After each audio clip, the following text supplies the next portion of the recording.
participação ainda de integrantes do NEGEL. Gabriel, venha, chegou a tua hora. Vamos lá, pessoal. Então, boa tarde a todos. Sou o Gabriel de Castro Salles. Pesquisa e desenvolvimento com o meu orientador, o professor Leandro, que estava aqui falando agora. Nosso título é Processos Históricos de Criação de Unidade de Conservação no município do Rio de Janeiro. Pode passar aí, garoto. Muito bem, a gente vai estudar os processos históricos da criação das unidades. Eu achei que seria interessante primeiro trazer aqui para vocês o que é uma unidade de conservação. E é um instrumento de proteção legal de áreas remanescentes florestais. A letra fria da regra, ela está descrita como espaço territorial e seus recursos ambientais, incluindo as áreas jurisdicionais com características naturais relevantes, legalmente instituído pelo poder público, com objetivos de conservação e limites definidos, sob regime especial de administração, ao qual se aplicam garantias adequadas de proteção. Muito bem, isso foi determinado pela Lei número 9.985, do ano de 2000, mais conhecido como SNUC, que é o Sistema Nacional de Unidades de Conservação. E acho que ficou claro, mas em outras palavras é isso, é um instrumento de proteção para remanescentes florestais, não só florestais, mas para você proteger a fauna, a flora, rios, entre outros fatores aí naturais. E isso é muito importante no município, sobretudo no município do Rio de Janeiro, que é um município bastante urbanizado e o qual os remanescentes são intensamente sujeitos à pressão antrópica, né, de ocupação, ações de ocupação antrópica. Pode passar. As unidades de conservação se dividem em dois grandes grupos. O primeiro é o grupo da proteção integral e o segundo do uso sustentável. A diferença básica entre eles é a restrição do uso, né? Proteção integral você tem um uso muito mais restrito, isso vai ser determinado, é um marco geral, mas isso, cada unidade de conservação, após ser implantada, vai desenvolver seu plano de manejo e ele vai determinar mais especificamente para cada unidade o que é permitido ou não, em que momento em que área ou não.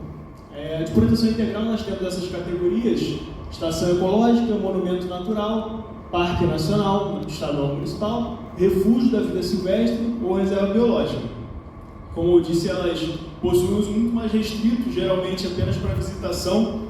Algumas nem podem visitação do público geral, você tem que estar atrelado a alguma pesquisa, justificar sua visita dessa maneira. As unidades de uso sustentável, por sua vez, elas têm uma proposta um pouco diferente, que é desenvolver em concomitância a ocupação, né, de modo, claro, controlado. Ela tem suas restrições de uso, mas ela é muito mais ampla, permite muito mais uso de uma maneira geral. Elas são áreas de proteção ambiental, que é a famosa APA, uma das categorias que mais existe de unidade de conservação no município do Rio. Área de relevante interesse ecológico e os outros nomes ali, que senão se ficar lendo também fica muito chato. Pode passar. Enfim, como a gente está analisando o processo histórico da criação dessas unidades no município do Rio de Janeiro, a gente tem uma questão norteadora, que é justamente se existe um padrão de distribuição espacial delas que seja orientado pelo contexto histórico das questões ambientais em uma escala local. O que eu quero dizer com isso? Vou tentar dar uma explicação, mas acho que mais para frente vai ficar mais claro. Quando a gente fala de questões ambientais, a gente tem um recorte um pouco recente, né, de uma maneira geral, que as questões ganharam mais relevância. Pode passar, eu acho. Esse é o mapa que eu fiz das unidades. Elas estão divididas entre os grupos, né, de proteção integral, verde escuro e de uso sustentável esse verde mais clarinho. É importante ressaltar também que elas têm, muitos momentos essas áreas vão se sobrepor, tá? Esses limites territoriais se sobrepõem, como vocês podem ver lá no de cima, que é o do Gerencial Mendanha, o maciço. Ele tem a APA e tem o parque, mas geralmente quando eles se sobrepõem, as restrições do parque são, por serem de uso mais restrito, eles vão se sobressair. Então, por mais que na APA pudesse algum tipo de ação, estando numa área de sobreposição com o limite territorial do parque, o que vai valer é a legislação do parque. Pode passar.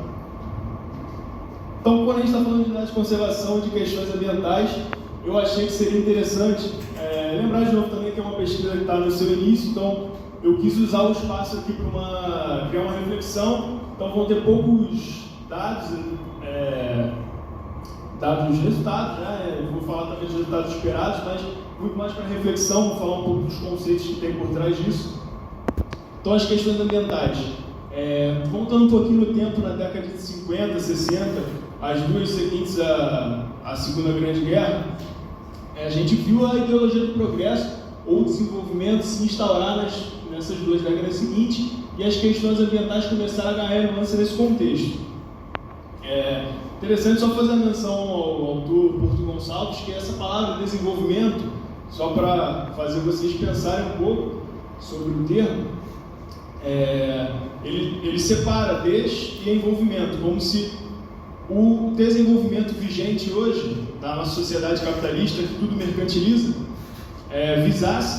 fizesse com que a gente se separasse da natureza, a gente se desenvolvesse para poder progredir da maneira que é visto hoje como padrão, né? Que é visto hoje como o normal, que seria a transformação da natureza, a exploração intensa dos seus recursos, visando exclusivamente o lucro. Diante desse cenário, no qual a gente começou a notar, principalmente a partir de 1960, movimentos ganhando mais relevância, como a contracultura nos Estados Unidos, o movimento dos hippies, a gente vê o planejamento ambiental como uma solução para que possa antecipar prejuízos irreparáveis à biodiversidade do mundo. Então, o planejamento surge, segundo o Santos 2004, em meio aos conflitos de uso da natureza enquanto substrato. E ele vai pressupor sempre um olhar holístico sobre o território. O que isso quer dizer? Quando você está planejando o ambiente, sobretudo, você precisa entender em que contexto você está inserido. Seja territorialmente, com relação às relações de poder, seja ambientalmente de uma maneira geral, com relações sociais e transformações do espaço. Pode passar? Para falar do planejamento, que para a gente aqui está voltado para a criação de unidades de conservação, a gente separou 3 conceitos que seriam fundamentais para a reflexão. O primeiro deles é a natureza. E o que é a natureza? Faço também uma proposta para vocês, se quiserem pensar para vocês o que é a natureza, uma coisa simples, uma definição sucinta, porque é um conceito muito difícil de se definir, principalmente porque quando a gente pensa em natureza, é normal que a gente pense em florestas, coisas que estejam externas da nossa sociedade, quando na verdade nós, enquanto sociedade, emergimos dela e por mais que o trabalho e as transformações do espaço nos afastem, é uma relação que permanece indissociável. E é um conceito que mesmo que a gente chame de natureza, a gente cria dentro de uma perspectiva enquanto sociedade. Então, um conceito que a gente chama de natural, mas que de natural não tem muito, porque ele nasceu de uma sociedade já dentro das nossas relações cotidianas. Enfim, a Suerte Garay, ela define natureza como tudo aquilo que é produzido, organizado e reorganizado sem intencionalidade humana.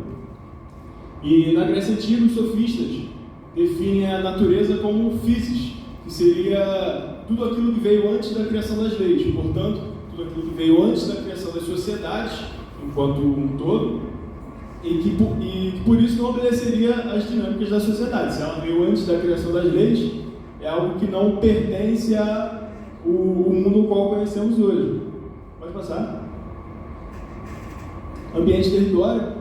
O ambiente enquanto transformação da natureza pelas práticas sociais no tempo que faz. Essa frase é do livro do Michel Serres, O Mal Limpo.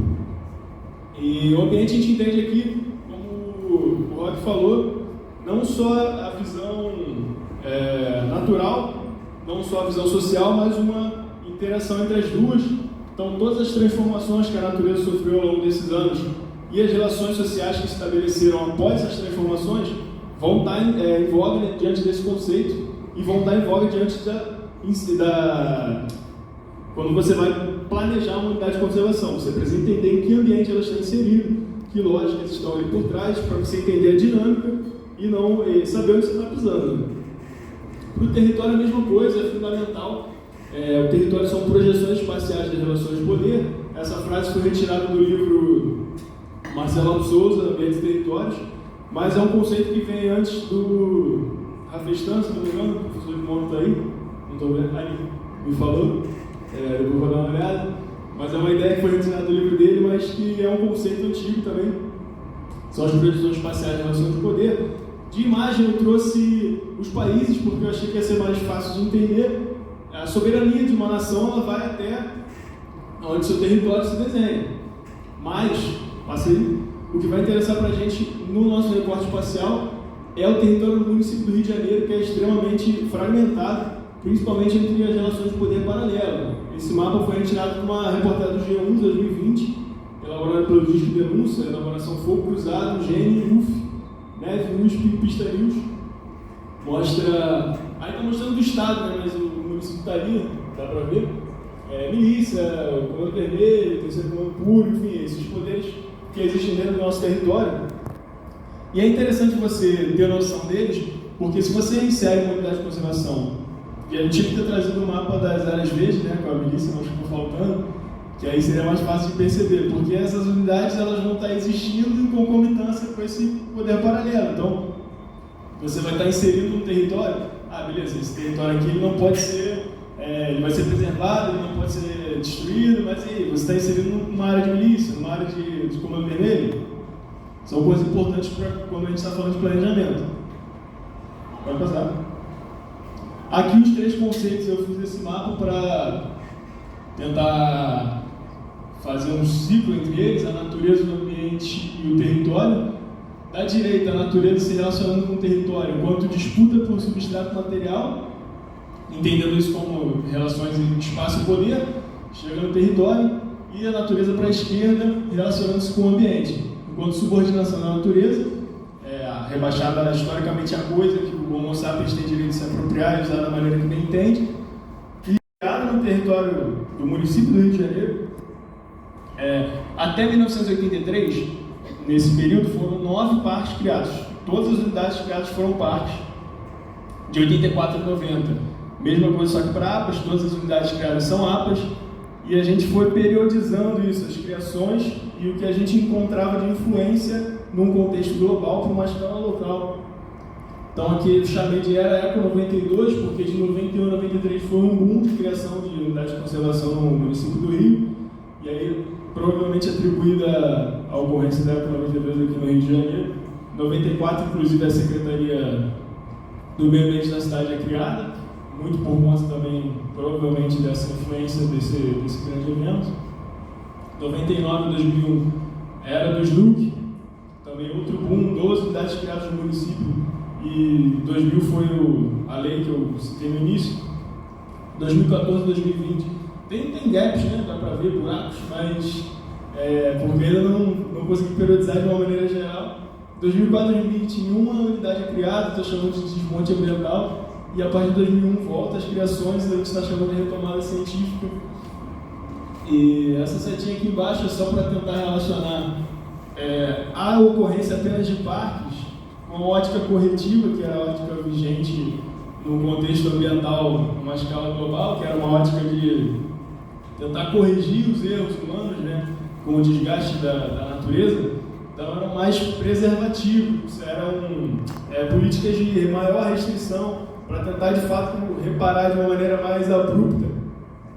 A gente passa por uma ótica preventiva, isso tudo num contexto global que vai influenciando numa escala local. Essa ótica preventiva é um pouco menos restrita, a gente vai falar de conservação e não de preservação, e uma ótica integradora, enfim, só para tentar fazer uma relação entre os períodos das unidades que a gente identificou, a padronização de cada período, uma ótica que tinha por trás do mundo. Aí dá uma voltada, porque a ideia, para a gente entender o padrão de distribuição espacial delas, e se isso é influenciado pelo contexto global de questões ambientais, é fazer com que, em vez de separar esse mapa por proteção integral ou sustentável, separar esse mapa pelos períodos que a gente criou. Então, era dos parques, elas vão estar destacadas. Era das APAs, elas vão estar destacadas. Para a gente tentar entender se espacialmente a a questão histórica, ambiental, influenciou na escolha dos locais. E também nas categorias. Nas categorias acho que é um pouco mais fácil de perceber essa influência. Vai passar, acho que é o último. Vai embora. E aí, só agradecer a oportunidade de estar aqui hoje, o professor Leandro, o professor Oscar, o professor Thiago, 3 pessoas super importantes na minha trajetória acadêmica. E a frasinha do Capu, que os rios sabem disso, não apressa, vamos chegar lá algum dia, serve de ensinamento para todo mundo. Obrigado.